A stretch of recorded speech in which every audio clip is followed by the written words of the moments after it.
vamos dar continuidade às nossas palestras da manhã. Agora, na segunda parte da manhã, a gente tem o professor Dr. Douglas Silva Domingues. Eu vou apresentar o currículo dele, que é bem extenso, por sinal. Vocês veem que tem muita propriedade para falar sobre o assunto. Fiquem à vontade para fazer perguntas no chat durante a transmissão. E no final da apresentação do professor Douglas, a gente discute as perguntas que tiverem sido feitas, ok?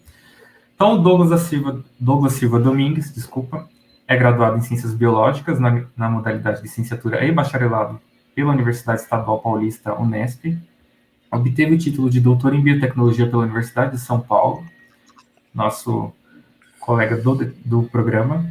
Realizou estágio durante o doutorado no Centro de Cooperação Internacional em Pesquisa Agronômica e para o Desenvolvimento, CIRAD, França, e foi pesquisador do IAPAR, atual Instituto de Desenvolvimento Rural do Paraná, onde coordenou o Laboratório de Biotecnologia Vegetal entre 2010 e 2015. Atualmente, o Douglas é pesquisador 3 junto ao Instituto de Biociências da Unesp, campus Rio Claro, na área de expressão gênica vegetal, e também é orientador credenciado nos programas de pós-graduação em Genética Unesp Botucatu e Bioinformática da UTF-PR e atual coordenador do programa de pós-graduação em Biologia Vegetal Unesp Rio Claro. O Douglas ele tem ampla experiência em genômica e biologia molecular de plantas e lidera os grupos de pesquisa nessas áreas. Suas pesquisas, de maneira geral, dividem-se em evolução molecular de genes e genomas em plantas, respostas transicionais relacionadas ao metabolismo vegetal em espécies não modelo, e deste modo sua pesquisa pode gerar conhecimento nas áreas de genética molecular, biotecnologia vegetal, bioinformática, ecologia química, evolução molecular e fisiologia. Douglas, muito obrigado por ter aceito o nosso convite. Passo então a palavra para você. Qualquer coisa, nos comunique.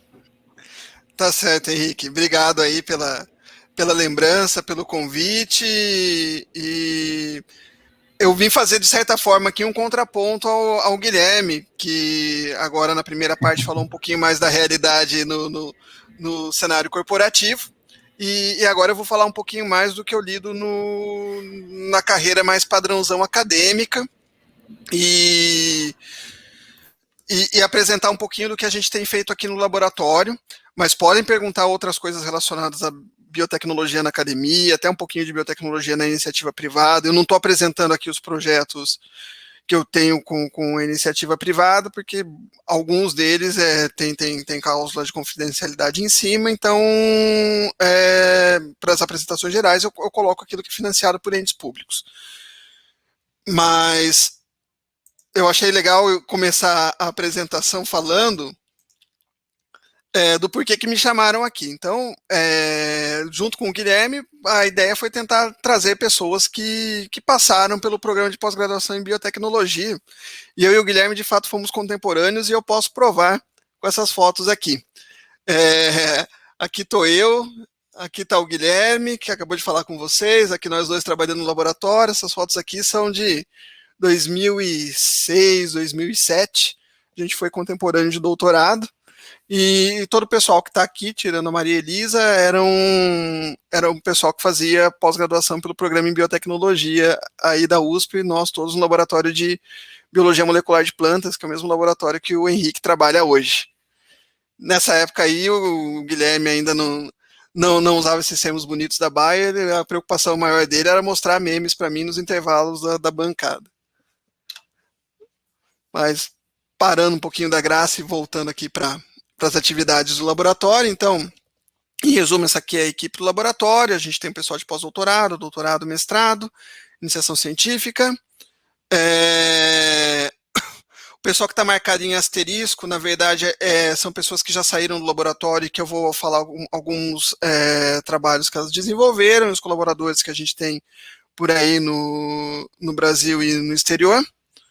E como já falaram aí, eu oriento sou atual coordenador do programa de pós-graduação em Biologia Vegetal aqui em Rio Claro, e também oriento pelos programas de pós-graduação em Genética e Bioinformática, o que acaba reforçando bastante o que o Guilherme falou na primeira parte, que eu estou plenamente de acordo.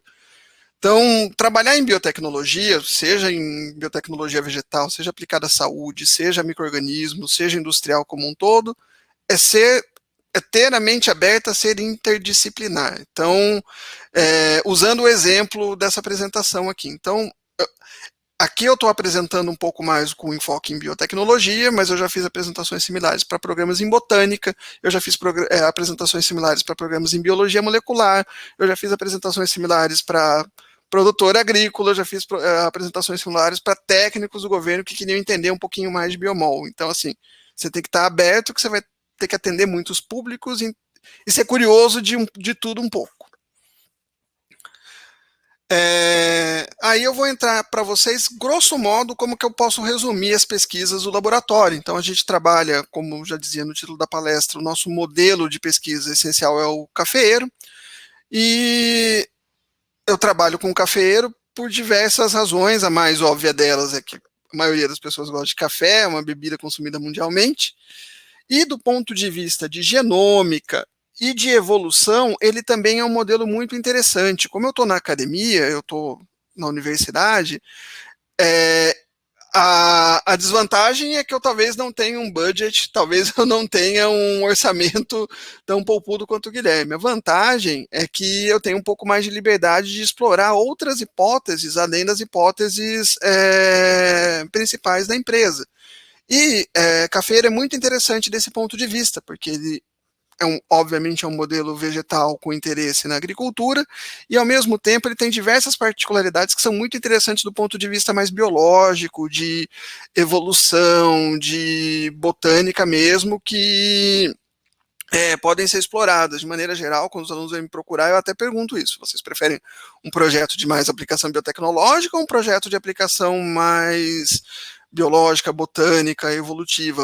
O legal do café é que dá para olhar esses dois lados, e quase tudo que é feito de pesquisa em café no Brasil é muito voltado para a questão de agricultura, plantio e tal, e não se olha muito essas questões mais moleculares, tanto do lado biotecnológico, quanto do lado mais básico, e a gente se aproveita um pouco disso no nosso laboratório. E tudo isso eu explico para lembrar vocês que uma das técnicas que mais está na moda, que o Guilherme até falou rapidamente, é edição de genomas e CRISPR. São duas palavras-chave que se fala muito hoje em biotecnologia. E só que uma coisa importante que tem por trás do CRISPR, da edição de genomas, usando como exemplo esse artigo aqui que foi publicado por um grupo majoritariamente brasileiro, você só consegue fazer edição de genomas se você conhecer a sequência do genoma e saber que gene você quer editar. Então, CRISPR é legal, CRISPR é interessante, realmente, de fato, é uma tecnologia muito promissora para diversas frentes, saúde, agricultura, mas para você poder empregar a edição de genoma, você tem que conhecer o genoma primeiro e saber o que você teria que modificar nele com o CRISPR. E em boa parte das plantas de interesse na agricultura no Brasil, que não são plantadas no exterior, a gente tem pouco desse conhecimento mais inicial que serviria para a gente poder ir mais a fundo em biotecnologia. Se vocês repararem na fala do Guilherme, ele falou muito que em soja, milho e algodão, que são três culturas super importantes na agricultura brasileira. Por outro lado, elas são culturas mundiais. Então, boa parte dos países do mundo conseguem plantar essas três culturas. Culturas que são majoritariamente plantadas no Brasil, elas acabam ficando um pouco para trás com relação a terem recursos de pesquisa, se a gente for comparar com essas três gigantes, e eu vou dar um exemplo para vocês. Só antes de entrar nesse exemplo, vou fazer aqui um sumário do que eu vou falar, então vou explicar um pouquinho sobre o gênero Coffea, onde está inserido o cafeeiro, e mostrar para vocês alguns casos de coisas que a gente trabalha. Então, vou mostrar 3 casos de coisas que a gente já desenvolveu aqui no laboratório, e no finalzinho, se der tempo, eu vou falar de um outro sistema vegetal que a gente está começando a trabalhar agora, porque ele tem perguntas muito interessantes e que são parecidas com as perguntas que a gente gosta de responder em cafeeiro. E por que fazer ômicas em café? Por que eu quero, então, entender como funciona genoma? Eu quero entender como se ativam e se regulam os genes em café, além do ponto de vista óbvio de biotecnologia, de tentar ter um conjunto de genes que sejam interessantes para manipulação, ou selecionar variedades que elas por si só já recrutam e ativam um conjunto de genes que resulta num fenótipo interessante para melhoramento. Então, se a gente for pegar o NCBI é o principal banco de dados públicos onde se guarda sequências de DNA e de RNA. E se você for procurar nele, então vamos procurar os principais produtos agrícolas brasileiros em termos de PIB lá, e ver quanto que tem de dados, quantos estudos tem depositados nesse banco de dados público, que é um repositório público de estudos de DNA, de RNA. Se a gente pegar as principais culturas, aqui a gente tem o arroz com aproximadamente 17 mil, vamos pegar aquelas que o Guilherme falou, soja com 6.400, milho com 28 mil. Para vocês terem algum referencial de comparativo, a espécie vegetal que é considerada modelo, a espécie do rato, mas para as plantas, é uma espécie chamada Arabidopsis thaliana. A Arabidopsis thaliana tem mais ou menos 50 mil estudos depositados nesse banco de dados. Vejam que só pelo fato de já não ser uma planta modelo, as outras já têm muito menos. Você tem aqui 28 mil em milho, 17 mil em arroz, 6.400 em soja.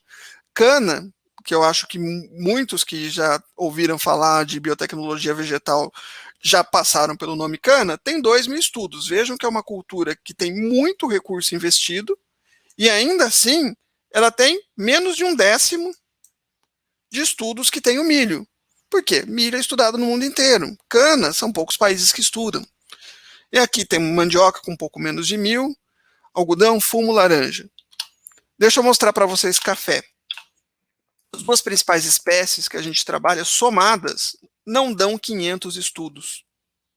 Somadas, elas não chegam nem na laranja, que é uma outra cultura também de muita relevância aqui para o Brasil. Ou seja, falta muita coisa ainda a ser feita antes da gente poder chegar na biotecnologia de empresas, da Bayer, do ponto de vista de genética e biologia molecular, no caso de café. A gente está muito para trás do que existe para as outras culturas. Então, isso é um excelente espaço para você encontrar novos mecanismos e, ao mesmo tempo, contribuir com ciência básica, porque se o Brasil, que é o principal produtor mundial de café, não estudar as plantas que ele produz, quem é que vai estudar? E aí, só para contextualizar para vocês, se vocês forem olharem, assistirem Globo Rural, acordarem cedo no domingo de manhã para ver Globo Rural, quando fala a cotação dos produtos, vocês vão ver que sempre vai falar em cotação de café arábica e cotação de café conilon. Do ponto de vista biológico, são 2 espécies. Então, café arábica é Coffea arábica e café conilon. Conilon é um grupo de variedades que corresponde a uma espécie chamada Coffea canéfora. É uma outra espécie. Então, às vezes você vê muito em jargão de barista isso sendo falado de maneira incorreta, chamando arábica de variedade. Do ponto de vista biológico, está incorreto. Arábica é uma espécie e conilon e robusta são 2 grandes variedades de uma espécie chamada Coffea canéfora. Só para lembrar vocês, do ponto de vista biológico, a gente está falando de 2 espécies, mas o gênero Coffea, para quem estuda biologia, que sabe a história lá de gênero e espécie, o gênero em si tem 124 espécies com as morfologias mais variadas possíveis. E todo mundo gosta de tomar café, inclusive eu estou tomando aqui, pensando na questão da cafeína. No entanto, existem espécies do gênero que não têm cafeína, que são naturalmente descafeinadas. Quais são os genes que são importantes para a produção de cafeína em café? Arábica, e eles estão presentes ou ausentes nas outras e como eles se comportam? Esse é um excelente exemplo de pergunta que, obviamente, tem um reflexo biotecnológico e que ainda não é bem respondida. Só para vocês entenderem a distribuição natural do gênero no mundo, a gente tem na África, na Ásia e uma espécie no norte da Austrália. No entanto, as 2 que são as plantadas, que são as que a gente consome, que é canéfora e arábica, elas estão principalmente na África. Então, a gente tem principalmente no oeste, no centro da África, o centro de origem de canéfora, e a arábica tem um centro muito específico de origem em uma regiãozinha aqui do sul da Etiópia. Depois vocês vão entender por que eu estou falando dessas questões aqui de origem, principalmente para a arábica na Etiópia. E aí, com isso, eu posso entrar mais especificamente nele. Para quem não fez para quem já fez genética, já deve ter ouvido falar na questão de tetraploide. Então, o café arábica, diferente do conilon ou robusta, que é o coffea canéfora, o arábica ele é um tetraploide, ele tem 44 cromossomos.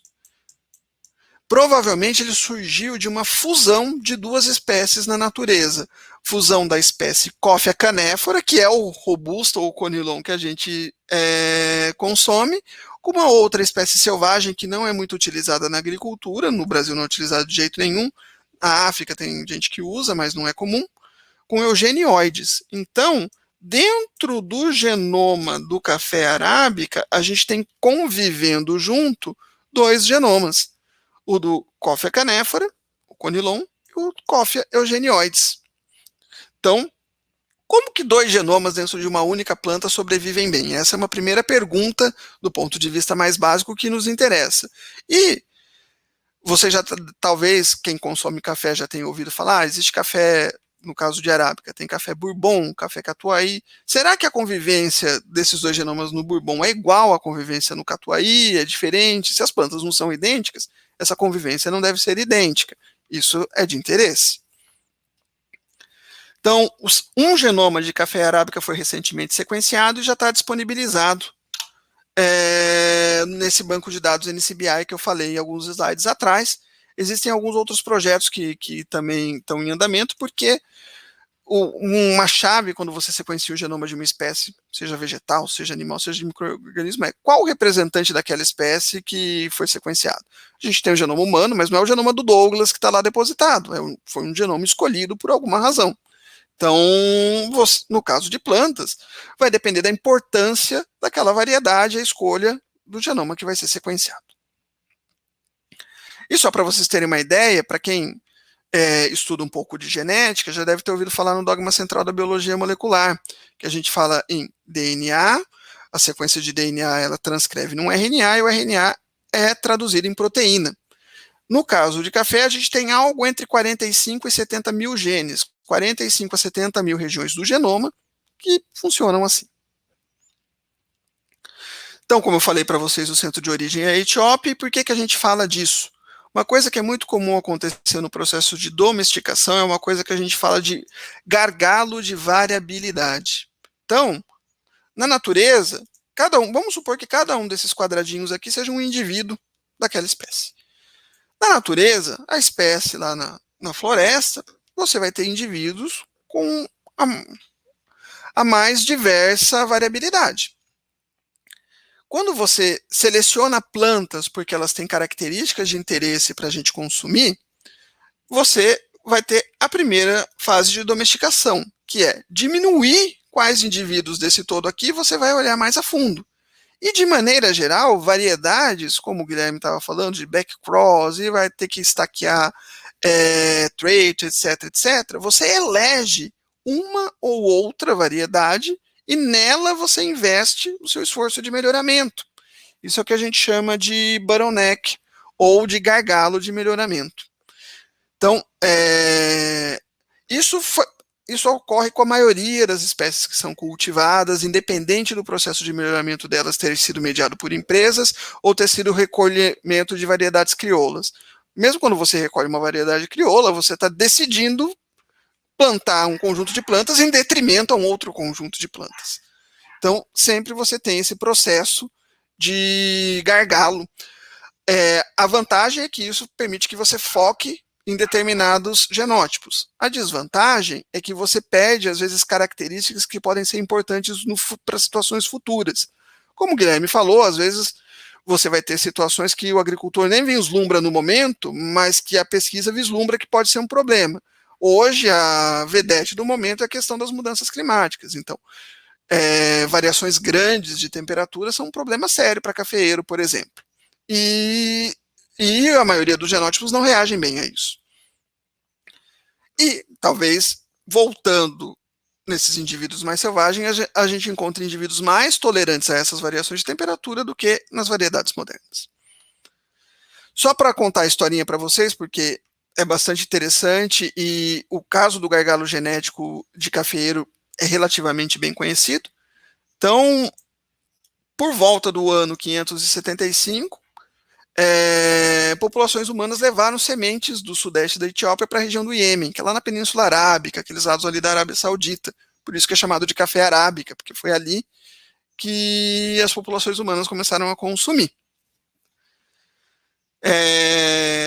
Dessas sementes do Iêmen, elas foram parar em outras ilhas, como a ilha de Java, lá na Ásia, a ilha de Reunião também na Oceania, por meio das grandes navegações. Então, quando as populações europeias começaram a fazer as grandes navegações e ir atrás de outras populações, eles descobriram o café e levaram o café para outros lugares. Então, algumas plantas da Ilha de Reunião deram origem ao que a gente chama de Bourbon. Foram trazidas ao Brasil no final do século XIX, 1859. Algumas plantas da ilha, que estavam na ilha de Java, foram parar no Jardim Botânico de Amsterdã. Para quem lembrar de aula de história focada na Europa, os holandeses eram grandes comerciantes, então eles traziam tudo que eles podiam ver potencial de comércio lá para a Holanda, e isso daqui ficou no Jardim Botânico de Amsterdã, e essas plantas do Jardim Botânico de Amsterdã é que serviram para fazer a descrição da espécie, com o nome em latim, do sistema de Linneu que a gente conhece. Então, ela foi considerada a planta típica de café, porque foi dela que foi descrito a espécie Coffea arábica. Estacas dessa planta vieram para o Brasil por volta de 1700 e deram origem ao que a gente chama de café típica. Quase tudo que a gente planta no Brasil vem do cruzamento dessas duas variedades aqui, ou seja, quase tudo que a gente consome de café no Brasil é uma mistura de duas plantas que vieram para cá 200 anos atrás. Ou seja, a diversidade que existe no que é plantado no Brasil é muito pequena.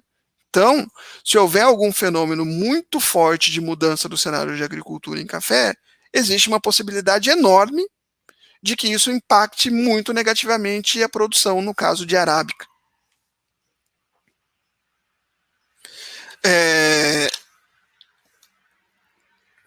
E isso leva à susceptibilidade a estresses, então, bióticos e abióticos. Por causa dessa falta de variabilidade genética no que se planta nos países produtores, nos anos 60 foram feitas missões custeadas pela ONU, no seu braço de alimentação, a FAO, para coletar plantas do centro de origem, e elas foram distribuídas em países produtores de café, entre os quais o Brasil.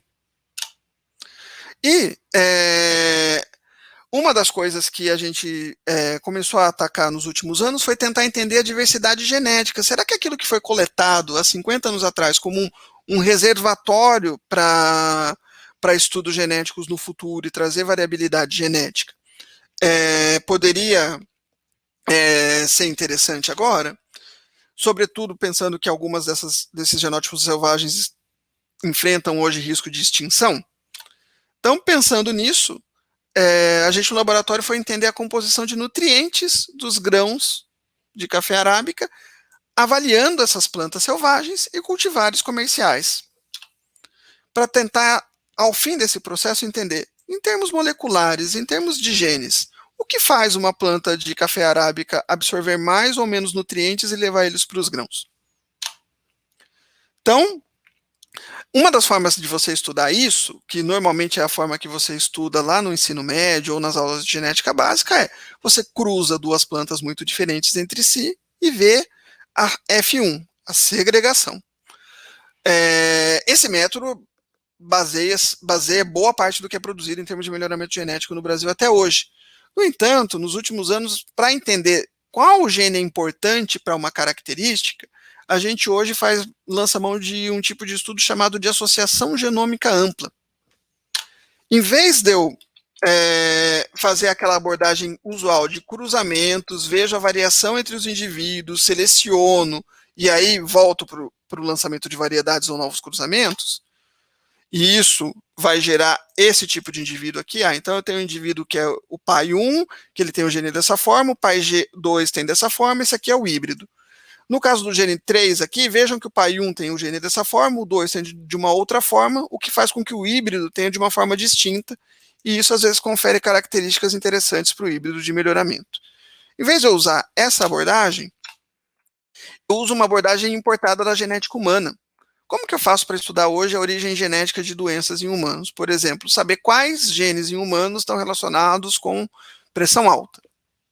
Então, em humanos, eu não posso cruzar o humano 1 com o humano 2 e ver qual que é a prole, e com isso eu fazer seleção de humanos para tentar entender a base de uma doença. Não é assim que as coisas funcionam em humanos. Então, abordagens diferentes precisavam ser feitas. Agora que nos últimos 10, 15 anos ficou mais barato e mais factível a gente ter sequenciamento quase completo de genomas, eu posso sequenciar o genoma de muitos indivíduos afetados com uma doença, indivíduos não afetados, aplicar testes estatísticos e observar quais sequências de DNA eu só observo nos indivíduos afetados e eu não observo nos indivíduos não afetados. Eu aplico testes estatísticos nisso e vejo que gene está naquela região do genoma que só está presente nos indivíduos afetados. Eu posso empregar isso da mesma forma para características de interesse em plantas. Então, em vez de eu fazer aquele cruzamento normal, eu olho para uma população natural que eu sei que os indivíduos são diferentes entre si. E depois eu associo o que aparece num conjunto de indivíduos e não aparece no outro. A gente fez isso comparando conteúdos de nutrientes em grãos de café. Nitrogênio, fósforo, potássio, cálcio e magnésio. Esse foi o trabalho de doutorado da Mariane, que fez doutorado em genética. Então, o que foi feito? Então, foi extraído o DNA de um conjunto de amostras de café, amostras daqueles indivíduos selvagens que foram coletados na Etiópia, variedades comerciais brasileiras. Deles a gente extraiu o DNA, sequenciou o DNA, e aí partiu para a comparação entre qual é a quantidade de nitrogênio nesses grãos e qual é a sequência de DNA desse indivíduo 1, indivíduo 2, indivíduo 3, indivíduo 100. Ao todo, a gente usou 110 indivíduos. 3 indivíduos que normalmente o pessoal do melhoramento genético usa para cruzamento, 11 cultivares comerciais que existem no Brasil e 96 plantas daquelas que vieram da coleta lá da ONU. Então, a gente pegou os frutos, extraiu a semente e fez a quantificação dos nutrientes. E aí, em vez de fazer indivíduos afetados e não afetados, o nosso caso era indivíduos com mais nitrogênio ou menos nitrogênio, indivíduos com mais fósforo ou menos fósforo, indivíduos com mais potássio e menos potássio. E o que apresenta de diferenças de DNA entre esses dois conjuntos de indivíduos? Isso permite que eu encontre genes que podem ser responsáveis pelo acúmulo ou transporte desses nutrientes, e assim eu empregar isso para melhoramento genético. Então, isso aqui foi o mapeamento, ou seja, encontrar as sequências de cada indivíduo que a gente sequenciou num genoma já conhecido e sequenciado. Então, quando a gente utiliza a variedade Caturra como referência, a gente encontrou 11.230 variações, SNPs, nesses indivíduos que a gente sequenciou. Quando a gente usa uma outra variedade como referência, a gente encontra menos SNPs, para vocês verem que, dependendo do que eu uso como referência, muda o número de variações. E aqui só ilustrando isso. E aqui eu mostro para vocês um exemplo em potássio. Então, essa aqui é a concentração de potássio no grão. Então, a gente tem um grupo que tem 69 com 5, 74 indivíduos. Esse grupo tem 2 indivíduos, e aqui eu tenho 26 indivíduos. Então, dado uma determinada região do genoma, que tem esse código aqui, então, os indivíduos que acumulam mais potássio nos seus grãos, eles apresentam um nucleotídeo C numa região determinada do genoma. Indivíduos que acumulam menos potássio, eles têm um nucleotídeo T naquela região do genoma. E indivíduos que acumulam uma concentração intermediária de potássio, eles são heterozigotos do ponto de vista molecular. Eles têm um dos alelos C e em outro dos alelos T. Então, aqui é um exemplo do tipo de aplicação que a gente pode fazer com variabilidade genética. Vejam que as cultivares brasileiras de café todas ou estão no T ou estão no CT, ou seja, a gente já tem um indicativo de que Os materiais que a gente planta por aí, eles acumulam menos potássio nos grãos que os materiais existentes na natureza de café arábica.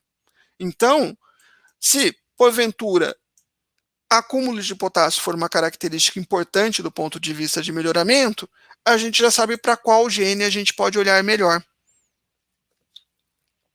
Só para também elencar para vocês, potássio costuma ser importante para tolerância a diversos estresses abióticos, o principal deles é falta de água.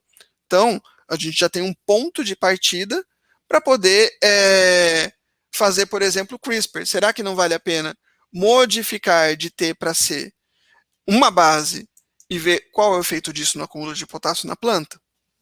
Então, como a gente está na academia, a nossa proposta de trabalho aqui é gerar conhecimento que permita que a biotecnologia possa atuar de forma mais profunda. Então, a gente vê esse monte de coisa sendo feita em soja, milho e algodão, mas elas só podem ser feitas porque existe uma base de conhecimento que foi produzida por pesquisadores no mundo todo. No caso de café, tem muito menos pesquisadores produzindo essa base. Mesma coisa com o magnésio. Então, se vocês olharem aqui, a gente tem um acesso que tem um nucleotídeo C, ele tem uma concentração maior de magnésio do que as cultivares brasileiras, que apresentam um nucleotídeo T nessa posição no genoma aqui, que é no cromossomo 4. Então, em resumo, a gente consegue ver que os genótipos selvagens de café arábica têm maior diversidade para composição de macronutrientes e a gente consegue chegar em variantes do genoma que possam ajudar a entender essas diferenças de acúmulo de nutrientes. E elas podem, então, ser agora utilizadas como alvos para estudos futuros de melhoramento. Isso também é muito utilizado nas outras culturas todas que o Guilherme falou na primeira parte. Então, por que ele falou que hoje a gente usa muito data science? Porque, em vez de eu ficar olhando planta por planta para eu fazer esses dados, normalmente eu tenho bancos de dados coletados de diversas informações fenotípicas da planta, eu organizo isso e tento correlacionar isso com dados de sequenciamento dessas plantas. Por isso que hoje talvez seja mais importante o data science do que a pura e simples observação de plantas para melhoramento genético, como o Guilherme colocou lá no início. Então, falei de gênero coffee, falei para vocês de genômica associativa aplicada a nutrientes minerais nos grãos. Agora eu vou falar de uma outra linha que a gente faz aqui, que está sendo desenvolvida ao longo do doutorado da Samara, que faz também doutorado pela genética. Então, eu falei para vocês que existem duas espécies principais, Coffea canephora, ou robusta, ou conilon, e Coffea arábica. Uma coisa que nos interessa do ponto de vista de composição dos grãos, todo mundo consome café por causa de cafeína. Outras coisas que são importantes são substâncias que a gente chama de terpenoides.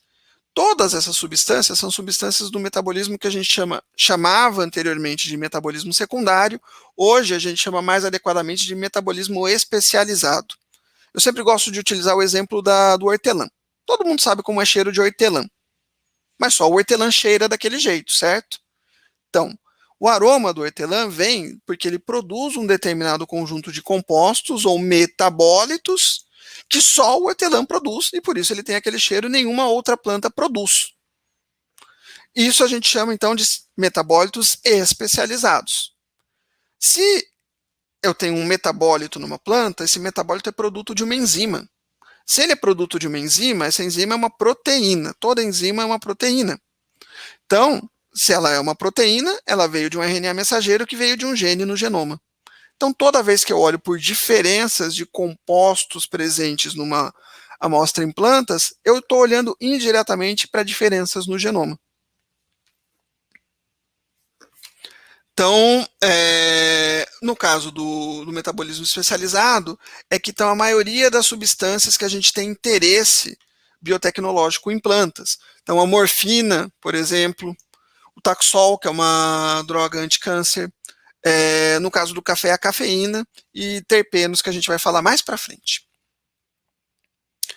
Normalmente, lá dentro do genoma, é muito comum que os genes que são responsáveis no final do processo pela produção desses produtos, como cafeína ou outros produtos do metabolismo especializado, eles estejam organizados em clusters. O que é o cluster de genes? É quando um gene está ao lado ou muito próximo do outro dentro de um mesmo cromossomo que está lá no genoma.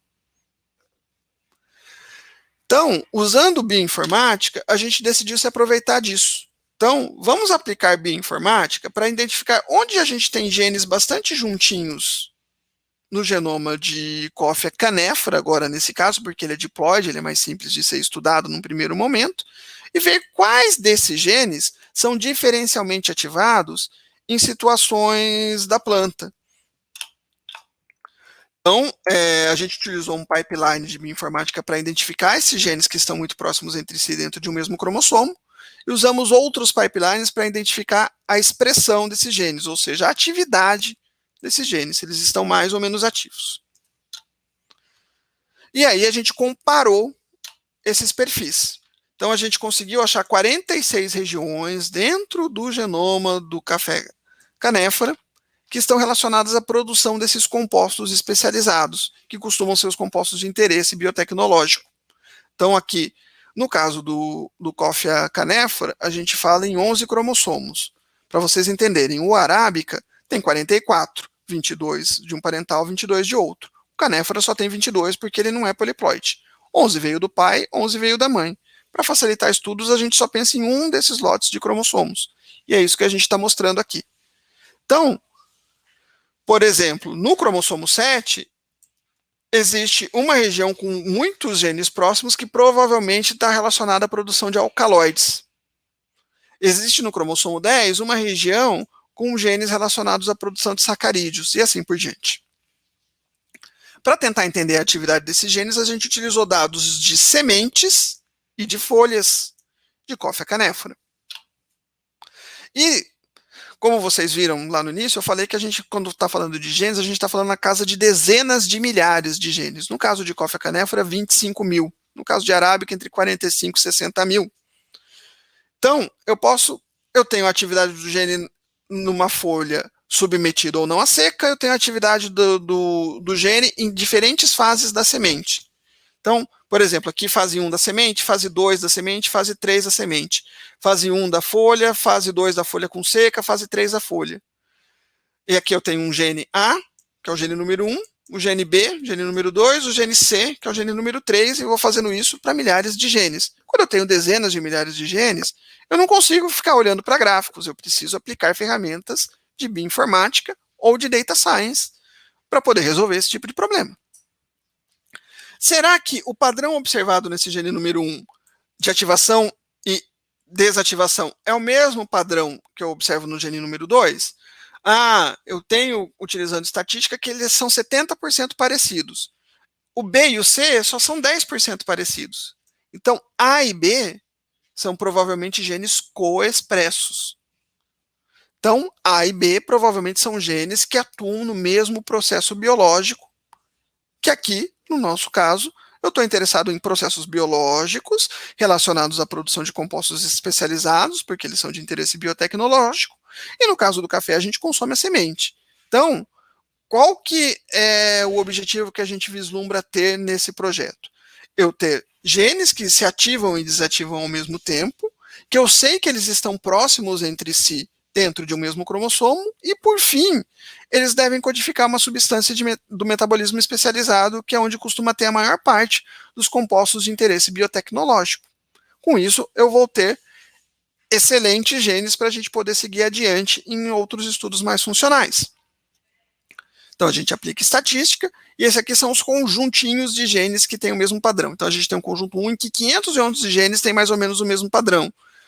Já o conjunto 8, 57 genes têm o mesmo padrão aproximado, mas é um padrão diferente do padrão 1. Isso aqui para sementes. Fizemos a mesma coisa para folhas. E, no final do processo, a gente consegue encontrar, então, 5 genes que, ao mesmo tempo, foram considerados por testes estatísticos mais simples ativos em uma fase e inativos na outra. Eles apresentam-se presentes no estudo de correlação e estão próximos entre si dentro de um cromossomo. Então, eu tenho 5 genes, dos quais eu vi numa análise anterior que eles codificam proteínas relacionadas à produção de sacarídeos e que são candidatos para estudos funcionais em café. Normalmente, a gente gosta de coisas que têm uma boa combinação de açúcares, sacarídeos e compostos secundários. Então, todo mundo gosta de consumir frutas maduras. Por quê? Porque em frutas maduras a gente tem mais açúcar do que nas frutas imaturas. Então, entender como funciona a produção de sacarídeos ajuda bastante a você entregar um produto que as pessoas possam gostar mais. A gente fez um processo parecido também nas folhas e achou 39 genes. Misturando todos os processos, a gente consegue achar genes que estão ao mesmo tempo diferencialmente expressos, muito próximos no cromossomo, e que tem fundamentação estatística por mais de um teste, ou seja, um com 3,5, com 5,10, com 5,15 e 3,18. De 25 mil genes, eu passo a ter 8 genes, que são genes mais interessantes para a gente ir mais a fundo em estudos biotecnológicos. Então, para quem já trabalhou em bancada com análise funcional de genes, em qualquer sistema, sabe que demora anos para você conseguir, entre ter uma ideia de um gene, o resultado funcional da atividade daquele gene. Eu preciso ter bons chutes, eu não posso começar a testar todos, porque testar 25 mil, 40 mil é muito, eu vou levar uma eternidade. Então, um trabalho que a gente acaba fazendo mais na academia é, desse tantão de genes, quais deles seriam os melhores candidatos para se ir atrás, para se produzir melhores produtos? Então, com base na caracterização de genes e sabendo qual tipo químico de produto ele produz, eu posso colocar ele ou num micro-organismo ou fazer uma cultura de células vegetais e produzir em larga escala esse produto de interesse biotecnológico, seja num bioreator, seja numa planta completa. Vamos dar um pouquinho mais de foco no metabolismo especializado. Eu mostrei para vocês uma abordagem que a gente queria achar genes candidatos que respeitassem duas coisas: serem próximos entre si dentro de um mesmo cromossomo e terem padrões de atividade parecidos entre si. Quando o gene número 1, que está perto do gene número 2, liga, quando o gene número 1 liga, o 2 também liga. Quando o 1 desliga, o 2 também desliga. Isso dá grande evidência de que os dois devem estar envolvidos na produção de um mesmo produto. Essa é uma abordagem em que eu não estou levando em consideração o composto lá no final. Eu primeiro procuro o gene, depois eu olho o composto. Agora eu vou falar o contrário. Eu vou primeiro olhar o composto para depois achar no gene. Isso a gente fez especialmente em genes que codificam terpenos. E por que a gente focou em terpenos? Terpenos, normalmente, nas plantas, na natureza, eles defendem as plantas contra patógenos, contra a incidência de luz ultravioleta, mas o que nos interessa mais é que eles têm muitas propriedades farmacológicas e alimentícias. Então, todo mundo já deve ter sentido o cheirinho de pinho. Ele vem de uma substância terpênica chamada alfa-pineno. Todo mundo não, quem não consome cerveja não, já deve ter sentido aquele cheiro característico da cerveja, ele vem do lúpulo. O lúpulo produz uma substância chamada humuleno, que é um terpeno. Vocês concordam comigo que identificar quais são os genes responsáveis pela produção do humuleno pode ser interessante do ponto de vista biotecnológico em lúpulo? A gente fez coisas parecidas, a gente está fazendo coisas parecidas em café. O mesmo se aplica a vinhos. Então, a gente sabe que diferentes variedades de uva produzem diferentes tipos de terpenos. Então, vinhos brancos produzem mais um tipo de terpeno, o linalol. Vinhos tintos produzem mais um outro tipo de terpeno, o mirceno. Quais genes estão ativados nessa aqui que não estão ativados nessa outra e vice-versa? Estou falando aqui para vinho, mas eu posso aplicar para café. Então, conhecer terpenos permite que a gente faça diversos usos deles industriais, na indústria de sabores, principalmente, e na indústria farmacêutica. Como que a gente faz isso em termos de laboratório? Então, a gente pega partes específicas da planta, raízes, folhas, frutos, no caso de café, faz análise do genoma e do transcriptoma, faz uma análise em conjunto das proteínas e dos metabólitos, e por bioinformática tenta chegar em genes cujos padrões que eu observo aqui também são observáveis aqui. E a gente aplicou isso em diterpenos de café. Então, por que a gente aplicou isso em diterpenos de café? Existem duas substâncias terpênicas do conjunto dos diterpenos, que são substâncias com 20 carbonos, não me interessa muito a parte de química aqui, mas o que interessa saber é que elas são encontradas unicamente no café. E a gente sabe que tem diferenças entre genótipos. Então, por exemplo, variedades brasileiras produzem esses diterpenos em quantidades diferentes de variedades da América Central, por exemplo. E a maioria esses dois terpenos que a gente tem mais interesse, que são o cafestol e o caveol, eles têm diversas características interessantes do ponto de vista de saúde. Eles são antioxidantes, eles têm propriedades anticarcinogênicas. O cafestol, em grandes quantidades, ele pode influenciar no nível de triglicérides, mas a forma que a gente consome café aqui no Brasil, normalmente a gente tem pouco desse terpeno no que a gente consome. E os terpenos, no caso do café, eles sempre estão complexados a lipídios. Às vezes, principalmente quando o café esfria, vocês podem olhar assim, às vezes em cima do café que tem uma espécie de uma natinha. Aquilo ali é lipídio. Ali em cima é que estão essas substâncias terpênicas que são exclusivas do gênero Coffea. E essas substâncias exclusivas do gênero Coffea, elas são interessantes do ponto de vista biotecnológico, porque quase tudo de propriedade positiva que a gente sabe do óleo de café está nelas. Então, protetor solar, substâncias de beleza, quase tudo que o pessoal produz com base em óleo de café, óleo é lipídio. Então, tudo que tem óleo de café tem caveol e cafestol. E só óleo de café tem caveol e cafestol. E eu posso produzir substâncias de proteção solar e substâncias de benefício à saúde com isso. Então, seria de interesse saber quais são os genes que estão lá no café que fazem que só o café produza isso. Com base nisso, aí só para entrar um pouquinho em bioquímica, então a gente tem uma rota bioquímica que a gente sabe que produz os precursores disso. Então a gente tem uma rota bioquímica que todas as plantas têm, que é o que a gente chama de modo upstream, o modo de cima. Mas o que faz o café produzir um composto e a uva produzir outros é esse downstream aqui. Então, cada uma dessas setas aqui representa, no fundo, representa uma enzima que, no fundo, é codificada por um gene.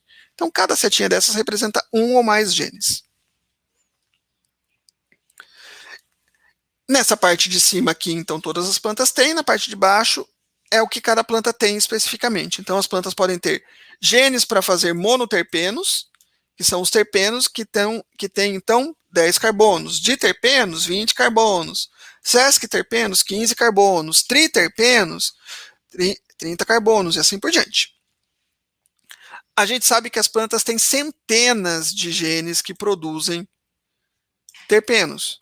O que muda, um dos genes que mais muda o seu padrão de número em plantas são os que codificam terpenos. Então, o eucalipto, por exemplo, que eu me lembro de cabeça, tem mais ou menos 120 genes que produzem os diferentes terpenos do eucalipto. Café tem mais ou menos 80, uva tem 45. Então, cada planta tem o seu número específico de genes que produzem terpenos, e isso faz com que cada planta tenha o seu aroma e sabor específico, grossíssimo modo.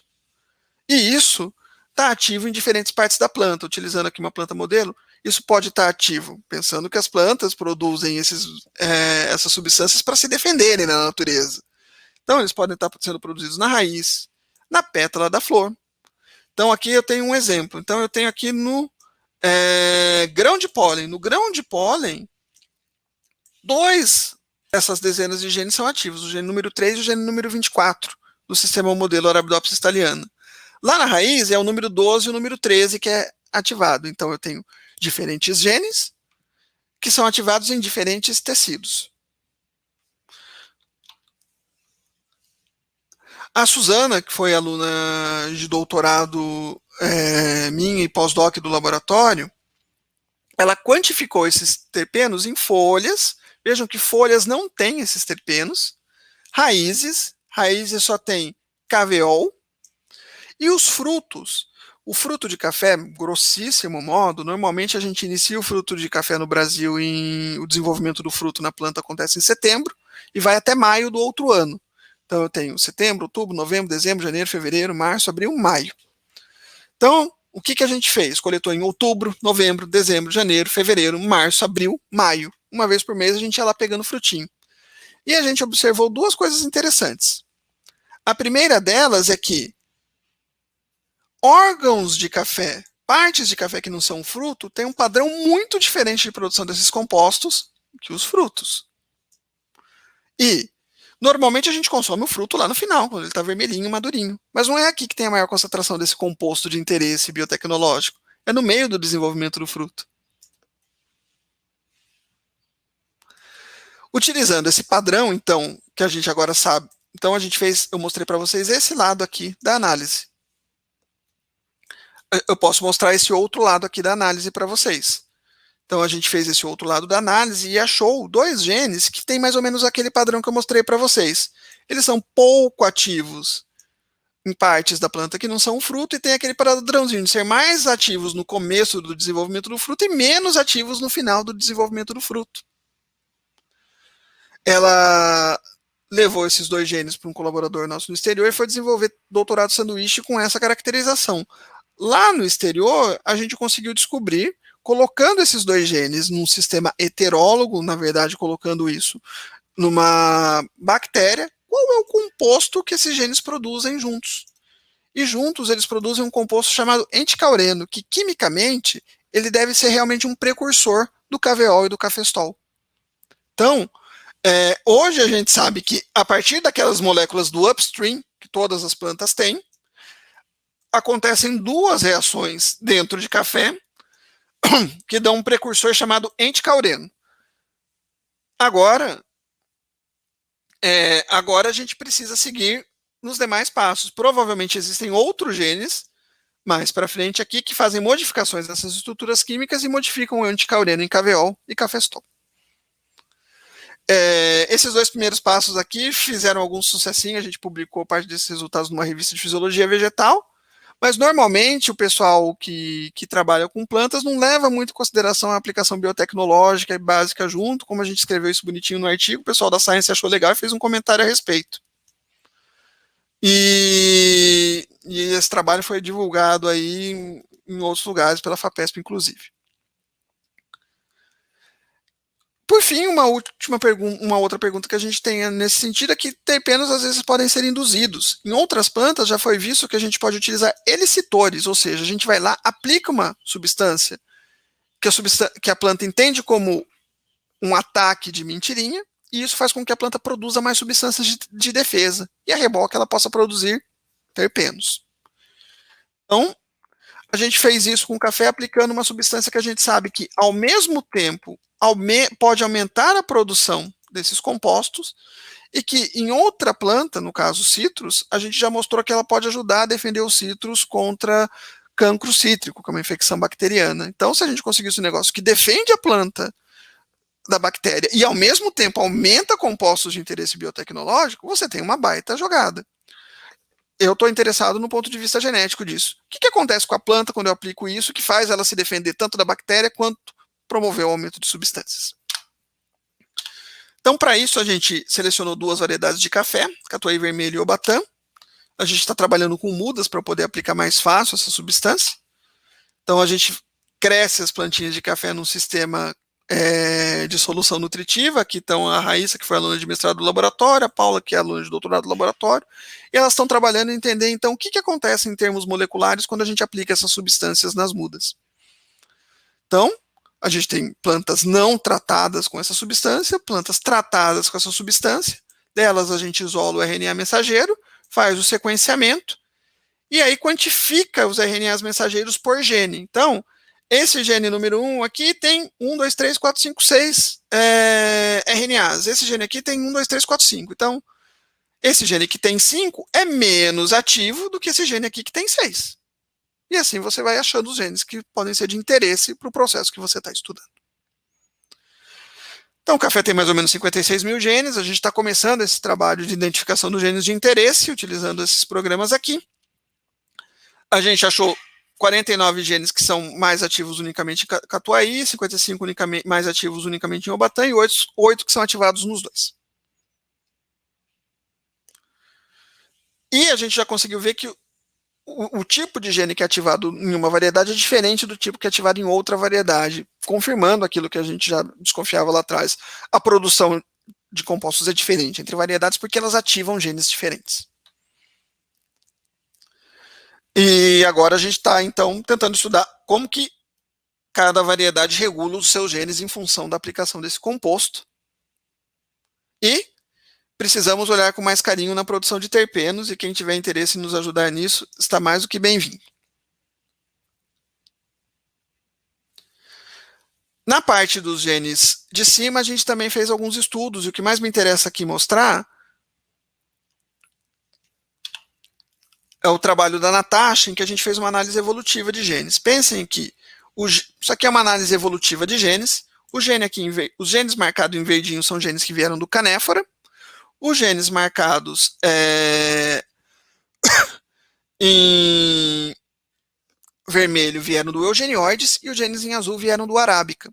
Se o arábica eu sei que é a soma do canéfora e mais o eugenioides, eu esperaria que o arábica sempre tivesse essa soma. Então aqui eu tenho, olha, um verdinho, um vermelhinho.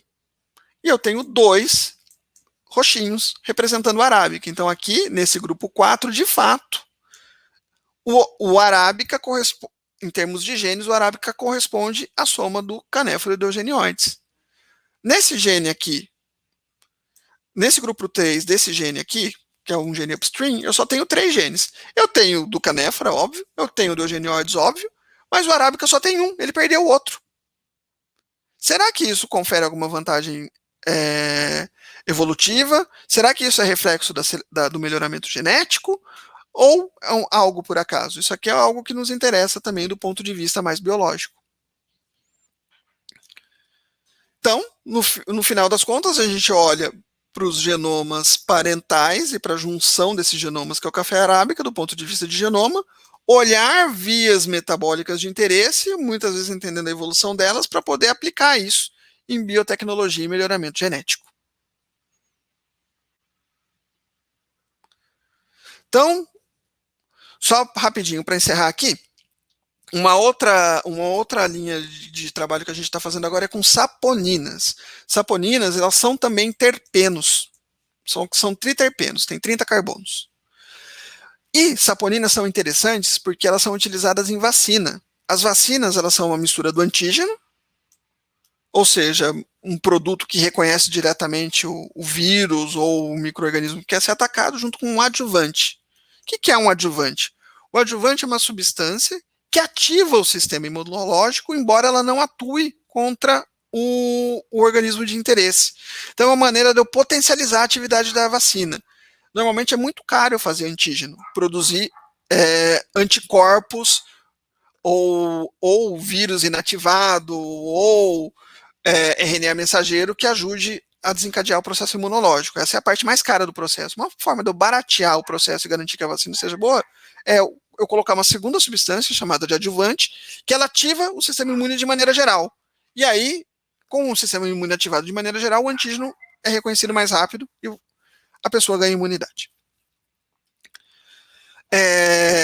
Uma espécie que produz saponinas e cujo produto dessas saponinas é utilizado como adjuvante vacinal numa vacina de Covid-19 é uma árvore chilena. Então, a vacina da Novavax, que ainda não tem aqui no Brasil, mas já tem em países do hemisfério norte, ela é uma mistura de antígenos da Covid com um adjuvante que é a saponina obtida dessa árvore. No entanto, a saponina obtida dessa árvore hoje, ela é obtida da casca da árvore.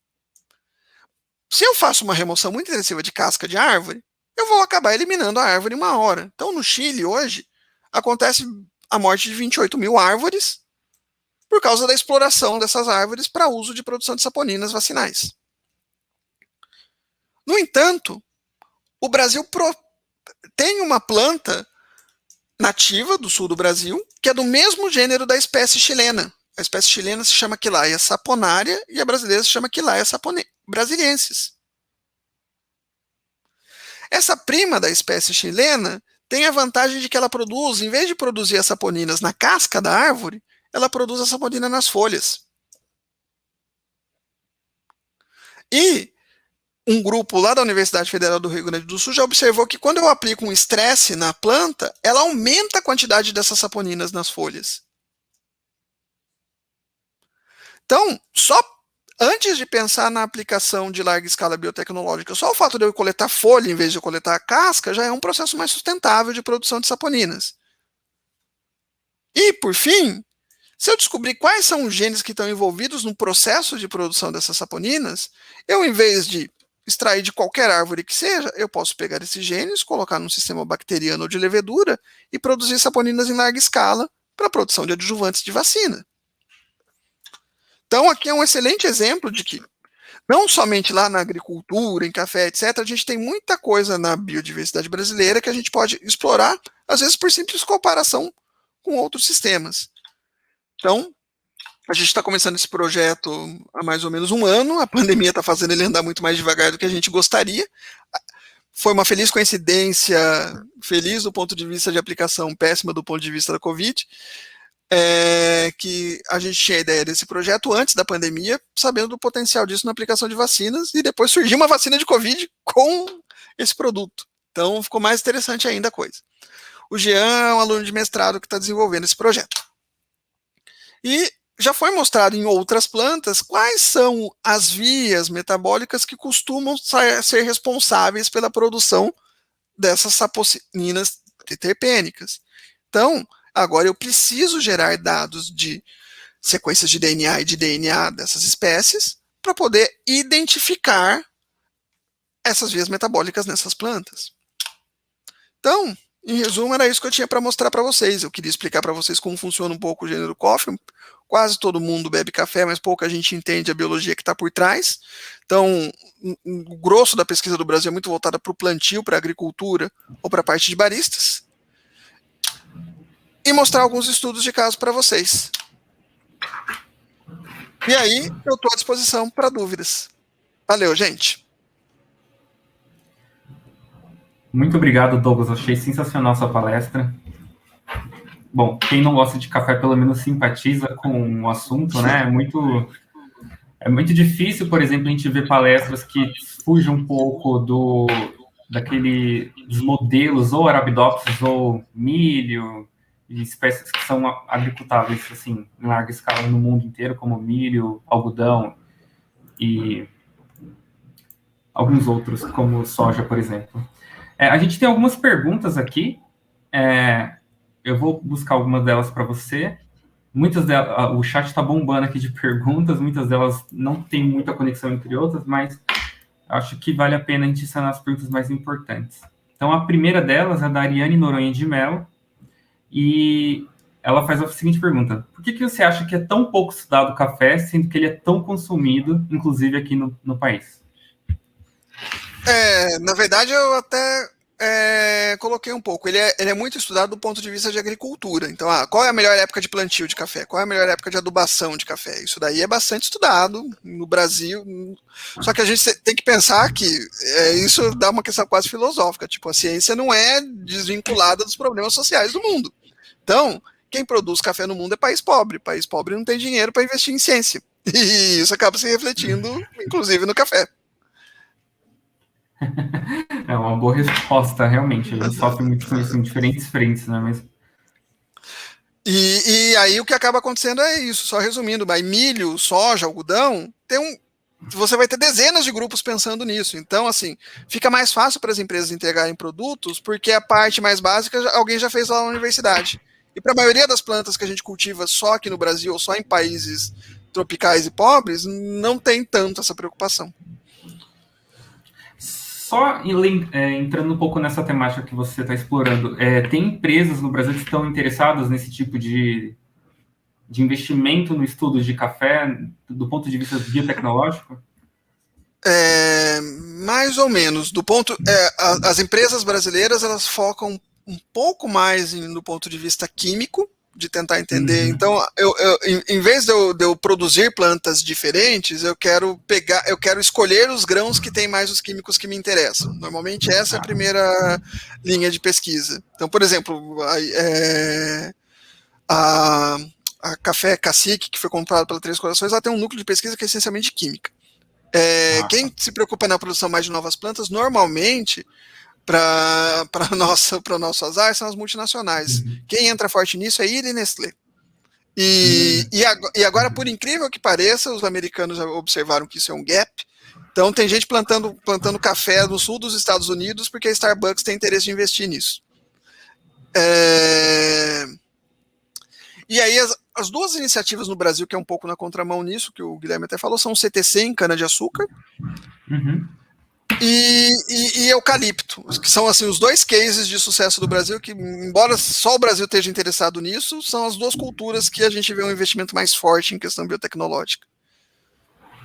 Eu ia até comentar mesmo do eucalipto, né, porque eu acho que o café, ele é também uma espécie arbórea, diferente das espécies que a gente tem de monocotiledone, coisas do tipo, que é mais teoricamente tranquilo de trabalhar, né? Leva um tempo para você produzir um indivíduo adulto.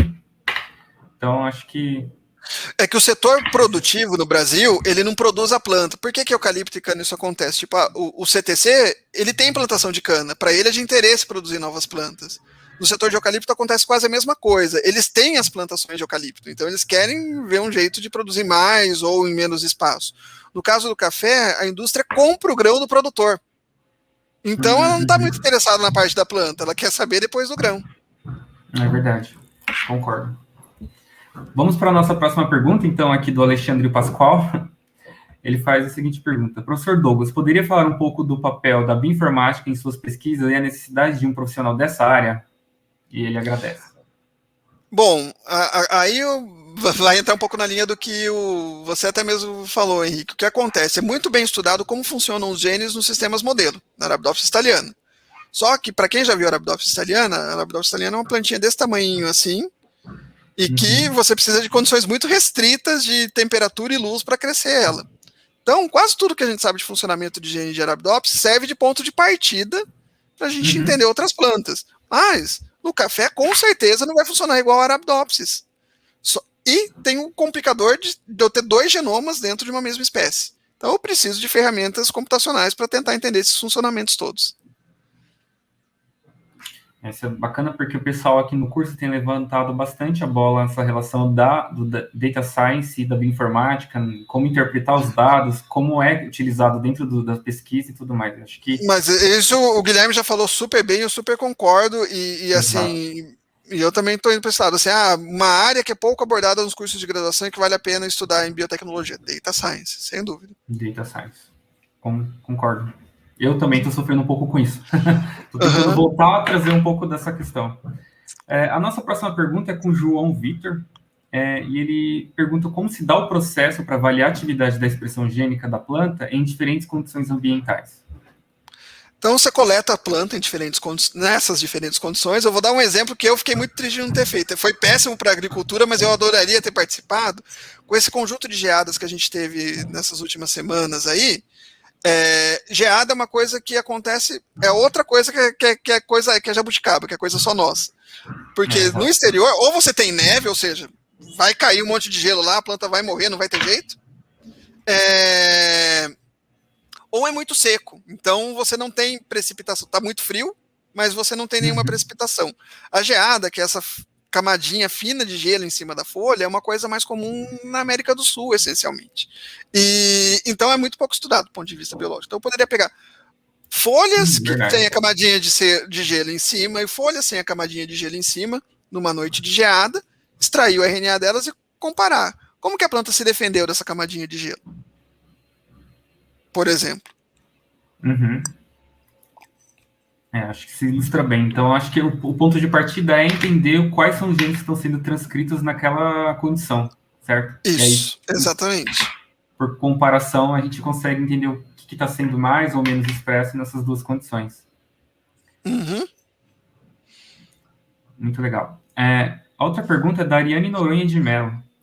E acho que a pergunta dela é mais pensando nos primeiros trabalhos que você apresentou sobre a questão de nutrientes.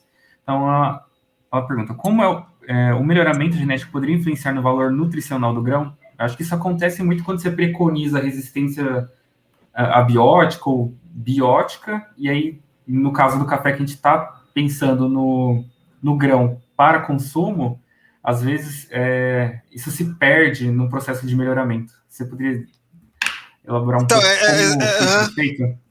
é exatamente isso. Assim, o valor nutricional de grão acaba não sendo uma característica primária nos programas de melhoramento, mesmo em plantas que a gente come o grão in natura. E nos últimos anos, a milho, por exemplo, você come o grão in natura, você come a espiga de milho. No café a gente torra, seca, etc. Então, assim, as pessoas acabavam não estudando muito porque é muito processado entre você coletar o grão e o que a pessoa realmente consome, então eu não estudo muito isso. Mas vale a pena colocar que, justamente isso, por muito, muito tempo a agricultura se preocupou em resistência a doenças. Pode ver que, sei lá, 2/3 da palestra do Guilherme foi sobre, então vamos se defender da planta daninha, vamos se defender do fungo, vamos se defender da bactéria. No entanto, hoje, cada vez mais tem aparecido, mas tudo bem, e será que só a defesa contra essas coisas é importante? Às vezes eu posso produzir um material melhor em melhoramento, mas relacionado não necessariamente com características de bióticos, mas sim de abióticos. Ter mais nutrientes, ter um aroma de interesse, no caso de café e assim por diante. Acho que esse Mas a contraponto é resposta é interessante. sim, o melhoramento genético pode fluir no valor nutricional do grão, e sim, isso tem sido cada vez mais estudado nos últimos anos. Beleza. Eu acho isso fantástico. Principalmente no caso do café, que você tem uma regulação desses flavonoides, como você bem colocou, em função do estresse, né? Então, também, às vezes, você não precisa nem necessariamente ir por uma via de